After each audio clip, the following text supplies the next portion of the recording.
नमस्कार, मैं हूं ब्रिज द्विवेदी। कमोडिटीज के इस खास शो मेटल मीटर में आप सभी का स्वागत है। आज के मेटल की बात की जाए, मेटल पैक की, तो इस वक्त अगर देखें तो कॉपर, जिंक, एल्युमिनियम में रिकवरी हम लोग आते हुए देख रहे, वापस से बुलिश नजर आ रहे हैं। वहीं निकल और लेड पर अगर देखा जाए तो यहां पर अभी भी गिरावट देखने को मिल रही है। ऐसे में ट्रेडर्स क्या रणनीति बनाए, किस मेटल में दांव लगा सकते हैं, कौन से लेवल्स इंपॉर्टेंट है, टेक्निकल चार्ट कैसे समझा जाए इन मेटल्स का, सभी सवालों के जवाब लेंगे। हमारे साथ जुड़ रहे कमोडिटी समाचार सिक्योरिटीज के को फाउंडर और head of research Ankit Kapoor ji. Ankit sir नमस्कार, स्वागत है आपका द बोनस में। जी नमस्कार सर, बातचीत करना शुरू करते हैं, कॉपर से शुरुआत करते हैं। 1334 का भाव चल रहा है, आधे % से ज्यादा की रिकवरी आई है। कैसे देख रहे हैं कॉपर को, क्या यहां से बुलिश ट्रेंड बन रहा है या अभी वापस से भाव टूटता हुआ दिखाई देगा?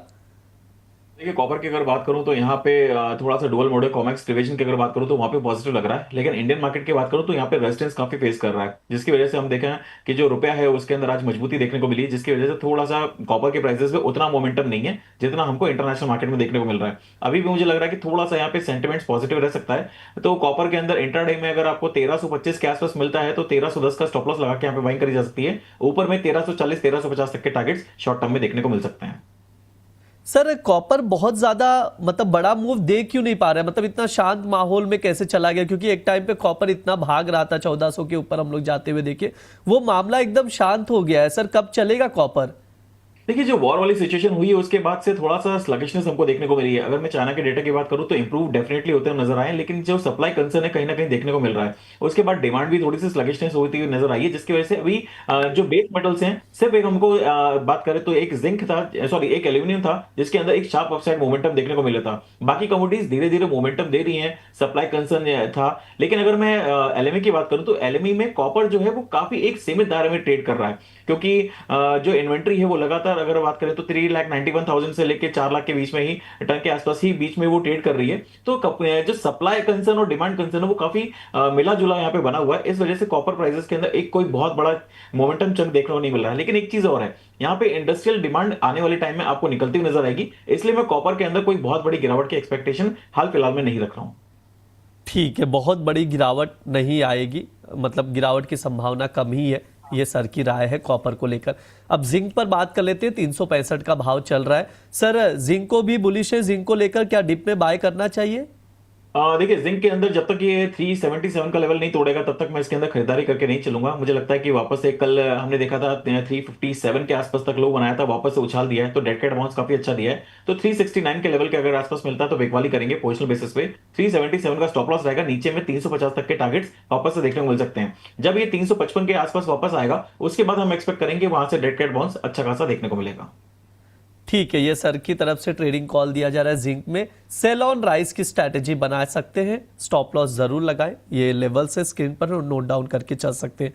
सर, एल्युमिनियम पर भी राय दीजिए। 377 का भाव चल रहा है, 398 के करीब जाते जाते उसके बाद वहां से भाव टूटता हुआ 377 पर आ चुका है। 400 का जो साइकोलॉजिकल लेवल था वो टच नहीं कर पाया। सर, एल्युमिनियम को लेकर क्या व्यू है आपके, वैसे इंट्राडे के लिहाज से, और क्या लग रहा है सर, 400 का लेवल जो साइकोलॉजिकल लेवल था वो टच होगा? देखिए, साइकोलॉजिकल लेवल अभी तो मैं उसको कहना थोड़ा सा मुश्किल है, लेकिन मुझे अभी इसके अंदर तेजी लग रही है। अगर आपको 375 के आसपास मिलता है एल्यूमिनियम, मैं फिर बोल रहा हूँ 375 रुपए के आसपास अगर एल्यूमिनियम मिलता है तो आप बाय कर सकते हैं। 369 का स्टॉप लॉस लगाएंगे। टारगेट की अगर बात करूंगा तो 385 तक के टारगेट्स यहाँ पे शॉर्ट टर्म में देखने को मिल सकते हैं। शॉर्ट टर्म में 385 के टारगेट एल्युमिनियम में देखने को मिल सकते हैं। डिप में लॉन्ग पोजीशन आप बना सकते हैं, ये अंकित सर की राय है एल्युमिनियम को लेकर। सर, निकल और लेड पर भी व्यू दे दीजिए, क्या स्ट्रैटेजी बन रही है? देखिए, अगर मैं निकल की बात करूं तो निकल थोड़ा सा एक बाउंस बैक करा हुआ है। मैं चार्ट्स पे अगर देख रहा हूं तो थोड़ा सा बाउंस बैक हमको करते हुए नजर आया। पिछली बार हमने देखा था 1683 तक का उसने लो बनाया था, तो थोड़ा सा स्लगिशनेस है। वीकली क्लोजिंग का इंतजार करना मुझे लगता है ज्यादा बेटर रहेगा, क्योंकि वीकली चार्ट्स पे थोड़ा सा नेगेटिविटी है। अगर ये आपको कभी गलती से 1600 रुपए के आसपास अगर मिलता है, अगर यहाँ पे 100 रुपए की गिरावट मिलती है कोई भी पैटर्न में, कोई भी सेशन में, तो वो एक बहुत ही अच्छी बाइंग अपॉर्चुनिटी होगी, स्पेशली इन निकल। ठीक है, ये सर की राय। और लेड को लेकर सर क्या व्यू है?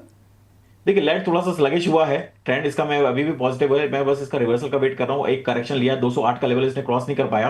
अब मैं एक्सपेक्ट कर रहा हूं कि 200 या फिर 198 के आसपास अगर आता है तो फिर से हम लोग इसमें पोजिशनल बाइंग में जाएंगे। ठीक है, ये सर की राय है लेड को लेकर। ओवरऑल हमने सभी बेस्ट मेटल्स पर सर से राय ली है, चर्चा की है विस्तार से, समय भी हो चुका है। सर, डिस्क्लेमर दे दीजिए। जी, मार्केट में मेरी कोई पोजीशन नहीं है। जो भी मैंने बात करी है सारी की सारी अनबायस्ड है। प्लीज बिना स्टॉप लॉस के मार्केट में ट्रेड मत करिए और अपने एडवाइजर की सलाह जरूर लीजिए। जी बिल्कुल, बहुत बहुत शुक्रिया अंकित सर आज की चर्चा में जुड़ने के लिए। Thank you so much. यह हमारा मेटल मीटर शो है। इस दौरान तमाम बेस मेटल्स पर हम लोग विस्तार से बातचीत करते हैं, उसके फंडामेंटल डिस्कस करते हैं, टेक्निकल लेवल समझने की कोशिश की जाती है, कुछ टॉपिक्स भी रिकमेंड किए जाते हैं जिन पर आप लोग नजर बनाकर चल सकते हैं। फिलहाल के लिए शो में इतना ही। आप लोग बने रहिए द बोनस के साथ। धन्यवाद।